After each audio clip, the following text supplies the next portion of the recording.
نزحلفو كلتا معلتات ككايد صنح بهيراو كونفرنس تزازيوم نزي سعيبون سفح زبالة مجلس تزرقحلو بزرزرنا بخم كنبلوينا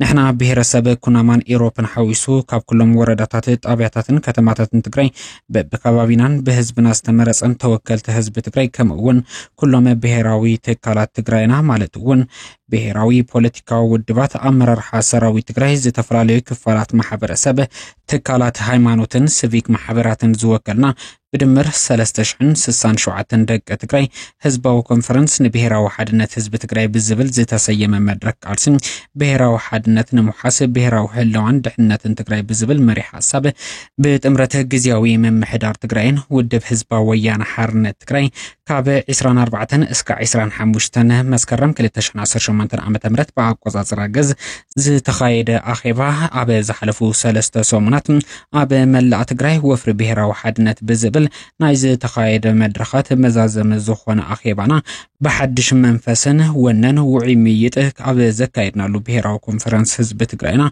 بهراو حدنتنا بزبلص كم حاسين بزطنكر اجباب دمديمنا صانحتنا بعوته زازيمنا لنا قبل يتقسم حزب تجري ابي قداموت ميلينيم موعلتن مودادرتن بسلطانه قداموتن طنكرا وتحادروا عقمن كابز نبرم 4 هاجرات كمون بهراوي مننتهم كبرومن نابواق عداقا اقربهم زي الدرادرون شدشته بهراو حزبتات عالمنا حاده كم زخونه تجرينا دما ما حصن جغانو كم زخونتن عالم بعلمو دغاغيمو ززنتو زلو هيو حقي كبل اتمقلص يقصل مالتون وناني رزين تاريخ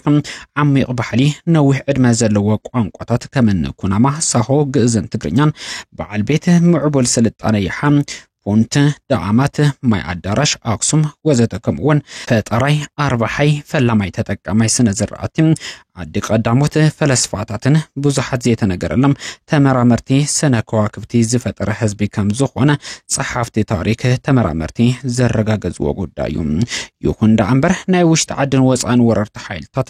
كاب مبل ربعي كفل زمن جميرم مقارص زيبلو كينات ابلع الحزبنا سلازكايدم تجرينا قداي دخنت دحرتن دنقرنا نغيرو ماصنيحم يوم ازوم وررتي سلطانن تاريخن بحالن تجرينا مطفم زفصمو سرقن زمتن كمون بقالاتنا مغلاص تصقمو زكايدوم بربراوين غفعتات مالتون كاب دقيقه استيفانوس كسحزي ابلع الحزب تجري استخايدا ارمناوي جونوسايد تجرين حزب تجرين جن وعلاقه حد شح عامته كم شنت جمل ندحريت كغوتو انت جبرو ابي بهراو مننتون كبرون جنا او كلهم زبناتن موعلاتن نصاتون كم زي الدرادرن كم زي ينبركخن ناي قداموت ولدنا تاريخن جغننتن بمزنتو زغلس طرح كيكونس حز زلو حدش ولدو تجري زصحفو يصحفون زلو تدمارقيا اننبرلو زلنا هياو كنتات نخلو جهديوم انتقنا ناي قدم ولدهم دحرات تحساسبن ارمناوي تكبار زورسو بمنغست بلصقنا زمرهم ناي لمي زبناوت جونوسايد وورد حيلتات نحزب تجري كما ولدهم اب كرمتم قرقرم سلازحازوا لمون مليوم حركه يوصم كل عينته مناور قفعتات يفصموا لهم بمخانم انت خيلم نحزب تجري كاب قص مدرم تجرينا دما كاب كارتا عالم نمطفم انت زخيلمون بعصوان كبان سنسن ابيلم 100 عامت ندحريت كنملسو إنا الزبل كي تمنيتهم تكبروا بمقبر حزبنا كم قوال زقرا فحبت النقبل زحلمو أرميتات زكايد وزلون يكايدو كاب زلو صعصع سنة لبونا وكينات حالفهم أبز حزوان كساركا كنك انتبقانا مساناكا وحطناكا بمبال وقحس أبحا موتوات النقاريت كينات الناس معن حزبنا كاسينو علتاوي تقاطو كيوكن كل عينته من أوراني فتسمولون أبز حزوان أزيز أقام أعريو تحلالي خوزلهم بناي دقه وررت كي تكبار طرح زي خونسم كاب حزب تجري تفتيرم عبل على تجري حزب تجرين بهراو كحدت زفصمو غوجلم زسلمو ناي طفات حيلتاتونيوم بمخانم استراتيجيك عقمتات تجرينا بحبار زوصو تلمي مسرت بمقبر بغزياو ممحدار تجرين حوحتن اناتمرهم قدميلم ناي استخايدو مدرخات مزازمي ابي زخون كللاو بهراو كونفرنس انات تستاتفنا زلنا توكلت حزبن اقلاتن ዘለናሉ ወድዓዊ ኩነታት ድሕሪ ምግምጋም እቲ ዘይተገማታይ መድረኽ ንምስጋር እንኮ መማረፂ ብሄራዊ ሓድነት ምጥንኻር ምዃኑ ደምዲምና ኣለና ስለዚ ሕዚ ኣብ ግንባርና ተገቲሩ ዘሎ ሓደጋ ብሄራዊ ህላው ከቢስና ኣብ ልዕሊ ህዝብና ዝወጣወጥ ዘሎ ነጋሪት ኩናት ብርሕቐቱ ንምፍራስ ዘኽእል መደምደምታታት ዝበፅሕናሎምን ዝወሰናሎምን 13 ዓበይቲ ጉዳያት ብመልክዕ ደምዳሜ ኣዋጅ ከም ዝስዕብ ዕላው ጌርና ኣለና ክብል እቲ መግለፂ ወሲኹ ይገልጽ ቀዳማይ ህዝብ ትግራይ ካብ ቀደም ካብ ጥንቲ ብረት ኣፎም ዛልዕሉ ዝወጎ ህዝብ ኾነ ወሪሩ ዝገበቶም ናይ ማዕቱ መሬት ከም ዘየለ ታሪክ ምስክር እዩ ትማሊ ሎሚ ይኹን ጽባሕ ባህገን መትከላው እምነት ህዝብ ትግራይን ተሳተፍቲ እዚ ብሄራዊ ኮንፈረንስ ሰላም ጥራሕ ምዃኑ ክንገልጽ ንፈቱ ሕዚ ኣብ መንጎ ህዝብ ትግራይን መንግስቲ ኢትዮጵያን ዘሎ ፖለቲካዊ ኣፈላላያትን ጸገማትን ድማ ዘላቂ ፍታሕ ዝረኽቡ ብመሰረት ስምምዕነት ፕሪቶሪያ ምዃኑ ንኣምን ስለዝኾነ ንሕና ተሳተፍቲ ብሄራዊ ኮንፈረንስ ህዝብ ትግራይ ቀንዲ ዝዘተናሉ ጉዳይ ዝበፅሐናሉ መደምደምታ ኣብ ልዕሊ ህዝብና አንጽላሊ ዘሎ ሓደጋ ኩናት ምትራፍ ምዃኑ ንኹሉ ደላይ ሰላም ዓለም ለኸ ማሕበረሰብ ብዕሊ እነፍልጦም እዚ ጽኑዕ መትከላዊ እምነትና ናብ ነገራዊ ሓይሊ ንምቕያር ኩሉ ዓይነት ጻዕር ንምግባር ድልዋት ምዃንና ነረጋግጽ ካልኣይ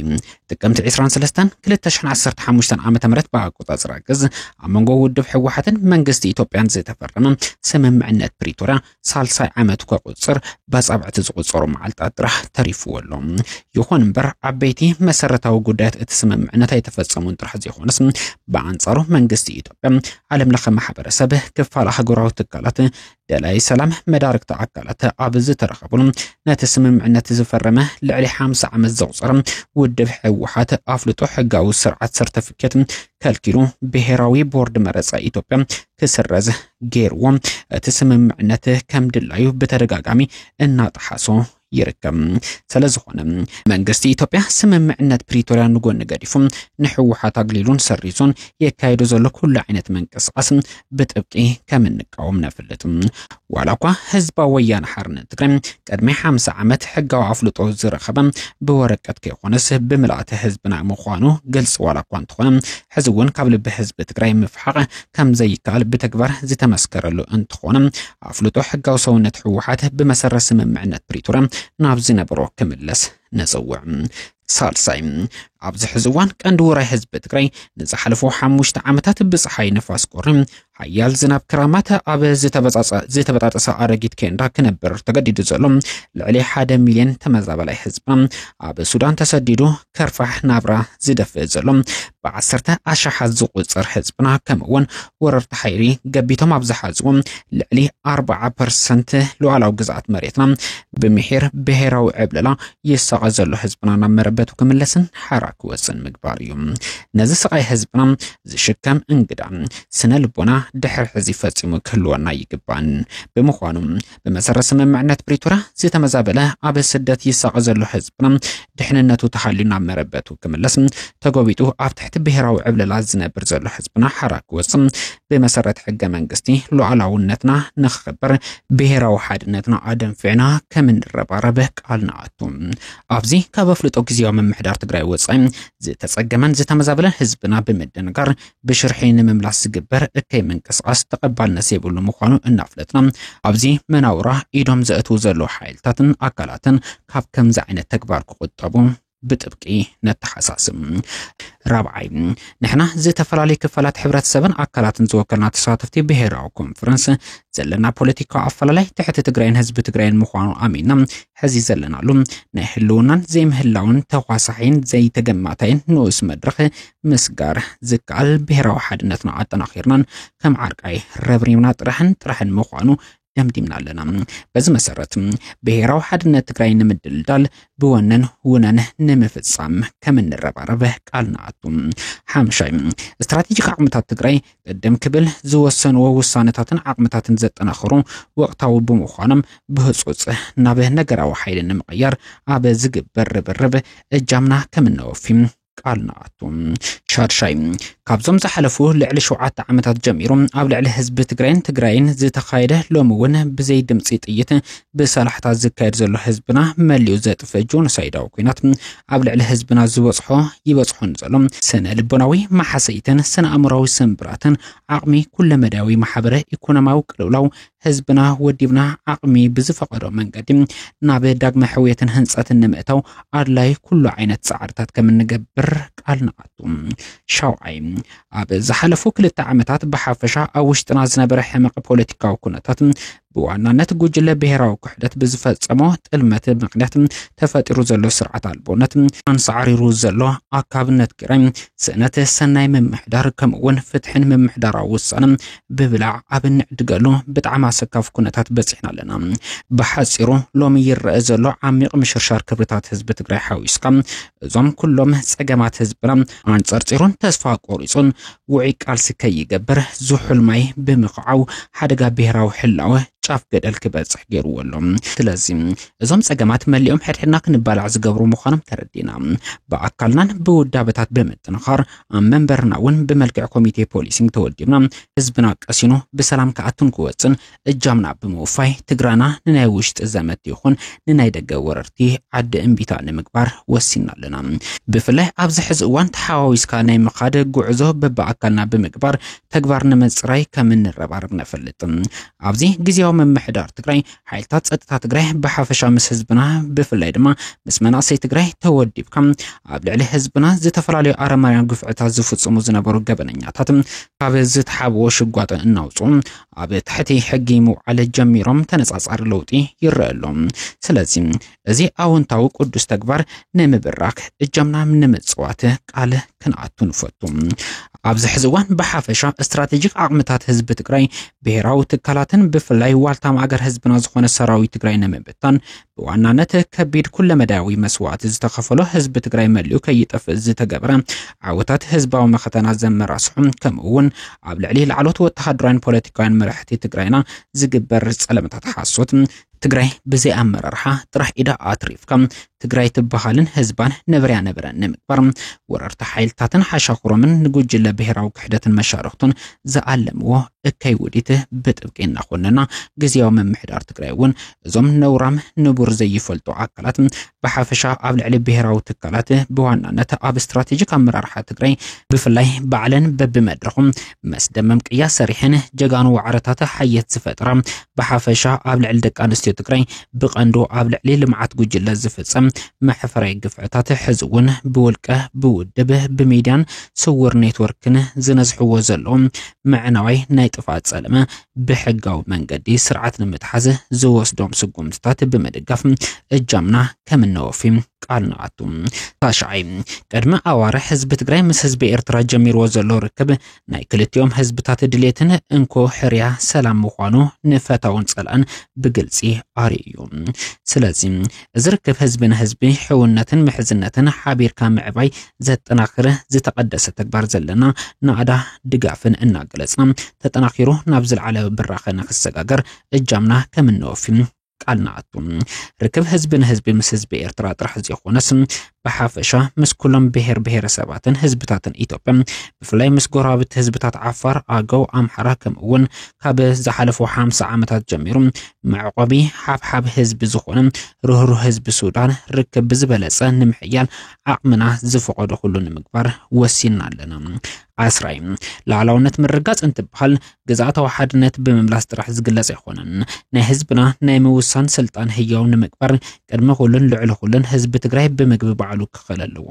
ስለዚ ሕዚ ብዝናብ ክረምቲ በቂሉ ዘሎ ዝራእቲ ኣብ ቆፎ ሓረስታይ ክሳብ ዝኣቱ ዘሎ ከይዲ ብፍላይ ድማ ብዝተፈላለዩ በልዕትን ሓሳኹን ከይጥቀም ንሕና ተሳትፍቲ ብሔራዊ ኮንፈረንስ በበኣካሉ ዘሎ ኣባላትና ወዲብና ኣድላይ ሓገዝ ከምንገብር ሓረስታይና ቁልፊ ናይ መስኖ ስራሕቲ ከምዛ ካታኣታቱ እናዘኻኸርና ሰብ ሃፍቲ ትግራይ ገበርቲ ሰናይ ትካላት ግቡእ ሓገዝ ክገብሩ ንጽውዕ 11 ብሰንኪ ኣብ ትግራይ ዝተፈጠረ ዝነበረ ሕማቕ ፖለቲካዊ ኩነታት ኣብ ልዕሊ ዲያስፖራ ትግራይ እውን ኣሉታዊ ጽልዋ ብምሕዳር ውዳበታት ክፈርስ ሕድሕዱ ተኸፋፊሉ ብዓይኒ ማዕዶ ክረኣይ ገይሩ እዩ እንተኾነ حزي اتي بتانا الرأي تسيرو بهراو حدنتنا ان تتعز قلو تلكونتاته تفترولهم سلازي دياسبورا تقريناون زلو بخلاي درجة زسرع عفلالايت حزي نقوني اون زيفم كما وترو بهراو حدنتو عطناخيرم بحدش كني زقبرو ديبلوماساو منكسعاسم على بزي مسكرلو ستوم حدنتو عقبم ابه موحاسن مرقاسن هلاو تقري كرباربه صوعتنا نقرب 10 تخلطه اب تقري ني حسابن بوليتيكون عفلالاي مهلو نورن قبلونيم انت خونا اتزلو عفلالاي حق منقسن ካልኦት ሕግታትን ክብርታትን ህዝብ ትግራይ መሰረት ገይሮም በዚ ሰልጠና ሰላማዊ አገባብ ክፍጸም ይገባም ካብዚ ወጻይ ፖለቲካ አፈላላይ ለን ብዝብል አገባብ ድሌትካ በኃይለ መልጢ ኣብ ልዕሊ ህዝብ ትግራይ ንምጻን ብረት አፈሙዝ ናብ ህዝብን ሰራዊትን ትግራይ ምቕናዕ ቀይሕ መስመር ምሕላፍ ምዃኑ ክስመረሉ ይገባም ስለዚ ካብ ዝሓለፈ ዓመት ጀሚሩ ብገርህ ይሁን ብጉርህ ስወን ብጡጠን ብዝብል ብሄል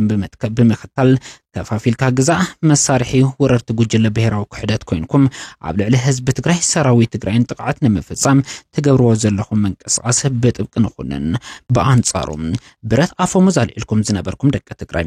ስትራቴጂክ አቅምታት ትግራይና ዘቅረበልኩም ጻውዒት ተቀቢልኩም እቶም እከይ ድሌቶም ንምውራይ ክብሎም አደናጊሮም አዋፊሮምኩም ዝነበሩም ከዳዓትን ጠላማትን ሽርሕ ተረዲኹም ናብ ዓድኹም ትግራይ መምላስኩም እናናዓድና ኣብ ውስተረፍኩም ድማ ጸሊም ታሪፍ ጽሒፍኩም ካብ ተሓልፉም ሕዝውን አይረፈደን ኢልኩም ናብ ህዝብኩም ክትመለሱም ንሕና ተሳተፍቲ ብሄራዊ ኮንፈረንስ በስም ህዝብ ትግራይ ደጊምና ጻውዒት እናቅርብና ወይዲት ጸላይን ጉጅለ ብሄራዊ ክዳትን በጣጢስኩም ከመትመለሱ ተስፋ